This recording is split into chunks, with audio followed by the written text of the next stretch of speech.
Assalamualaikum warahmatullahi wabarakatuh. Mahasiswaku tercinta dimanapun Anda berada. Setelah kalian mengikuti perkuliahan hingga perkuliahan yang ke-7 dan kemudian dilakukan UTS, kali ini kita akan masuk pada perkuliahan yang ke-9, yaitu membuat proyek produk fermentasi.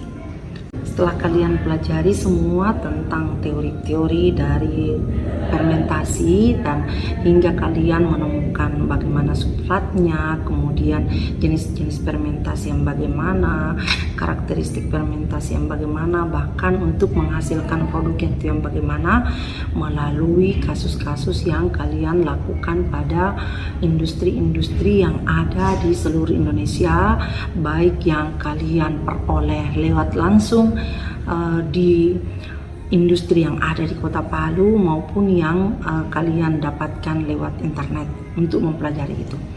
Kali ini kalian akan diminta membuat suatu proyek produk fermentasi. Nah, di dalam produk fermentasi ini kalian secara berkelompok diharapkan akan merancang suatu proyek. Nah, artinya apa? Kalian diharapkan mampu merancang dan melakukan percobaan untuk menghasilkan produk hasil fermentasi pangan ataupun non-pangan menggunakan bahan lokal. Jadi ini proyek akan dilakukan secara berkelompok dan hasilnya juga adalah berkelompok. Ingat, merancang dan melakukan percobaan untuk menghasilkan produk hasil fermentasi pangan atau non-pangan menggunakan bahan lokal. Jadi intinya di sini pemanfaatan bahan lokal atau kearifan lokal. Berdasarkan dari capaian pembelajaran itu, maka kalian mampu merancang percobaan untuk menghasilkan produk hasil fermentasi pangan atau non-pangan menggunakan bahan lokal. Yang kedua, membuat produk fermentasi berdasarkan hasil rancangan dengan melibatkan bahan lokal. Dan yang ketiga, memamerkan karya kalian dalam bentuk produk hasil fermentasi. Nah, anak-anakku semua, di dalam grup WA itu saya sudah kirimkan LK tersebut bersama dengan capaian dan indikator perkuliahan kita. Olehnya itu, kalian diharapkan untuk menemukan bahan lokal yang ada, baik yang ada di Kota Palu maupun yang ada di Sulawesi Tengah, yang khas, apakah itu bahan pangan maupun yang non-pangan. Nah, ada masalah yang kalian harus kerjakan. Masalah tersebut di sini kalian akan mengkaji tentang bagaimana proses fermentasi dari bahan-bahan tertentu berdasar beberapa industri fermentasi yang telah kalian kunjungi pada pertemuan-pertemuan sebelumnya. Maka kalian diminta untuk merancang dan melakukan percobaan inovatif yang melibatkan proses fermentasi dengan menggunakan bahan-bahan setempat. Hasil rancangan kalian akan dipresentasikan dan didiskusikan bersama teman kelas kalian di depan kelas, yaitu pada perkuliahan yang ke-9. Ingat, kalian akan membuat dulu rancangan percobaan. Jadi kalian akan menemukan dulu bahan lokal, kemudian kalian membuat rancangan percobaan untuk menghasilkan suatu produk fermentasi. Ingat bahwa produk fermentasi yang kalian peroleh itu harus yang update, yang bukan yang sudah yang lama-lama. Seperti yang saya sampaikan, jangan hanya dengan membuat tempe, tahu, tapi mudah-mudahan yang inovatif.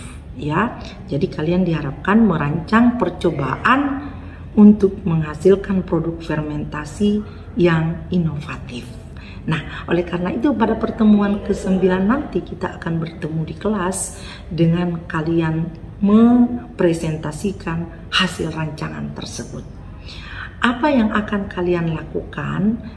Jadi bagian pertama yang kalian harus lakukan adalah apa judul percobaan kalian.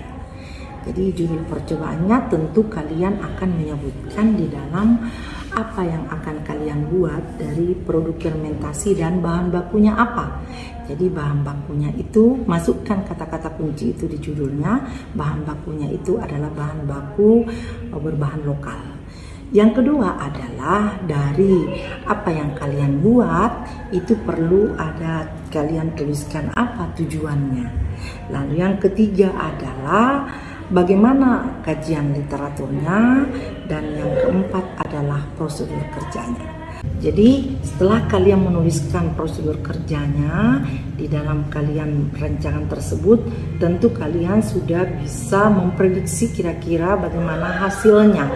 Hasil yang kalian akan temukan di sini adalah karena kalian akan merancang percobaan itu, mencoba-coba dalam membuatnya, tentu kalian akan membuat suatu tabel hasil.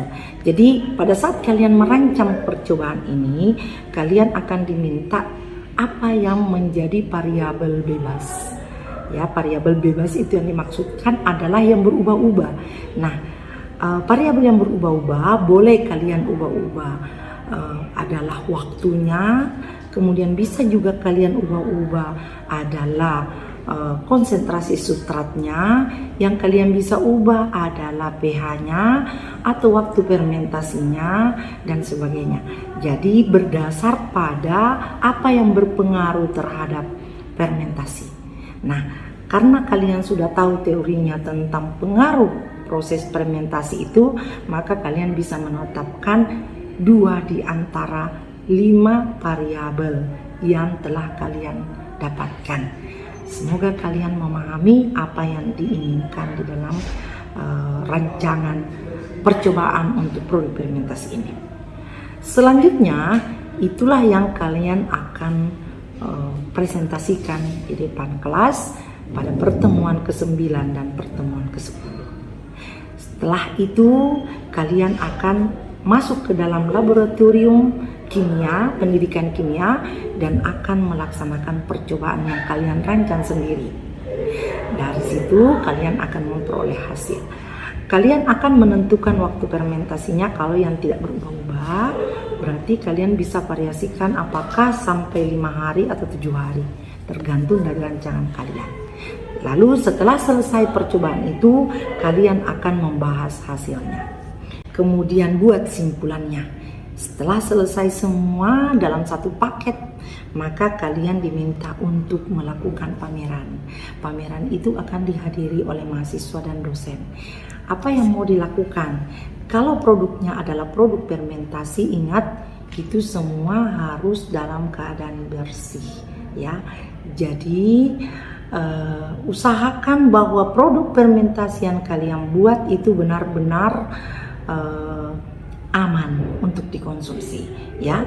Nah, di sana nanti kalian akan membuat suatu tabel untuk uji organoleptik. Organoleptik akan dilakukan oleh dosen dan mahasiswa teman-teman kalian.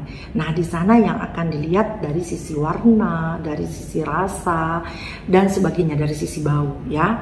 Jadi kalian sudah harus buat itu. Lalu kemudian nanti yang produk non pangan, yang memilih produk non pangan, tentu bisa kita melihat misalnya ini tergantung dari produknya. Apakah yang kita mau lihat adalah elastisitasnya? Apakah yang kita mau lihat dari sisi warnanya? Yang standar tentu membandingkan dengan yang standar. Nah, setelah kalian pamerkan itu, maka apa rencana tindak lanjut kalian? Ingat bahwa mata kuliah teknologi fermentasi ini adalah merupakan mata kuliah yang menunjang kalian pada capaian kalian setelah menjadi alumni, yaitu mampu berwirausaha. Nah, insya Allah dengan apa yang kita rencanakan dalam perkuliahan ini, kalian dapat lakukan dengan baik, maka rencana tindak lanjut kalian juga akan menuju pada kematangan. Demikian anak-anakku, kerjakan dengan baik dan kita akan bertemu di ruang kelas. Sampai jumpa. Wabillahi taufiq wal hidayah. Wassalamualaikum warahmatullahi wabarakatuh.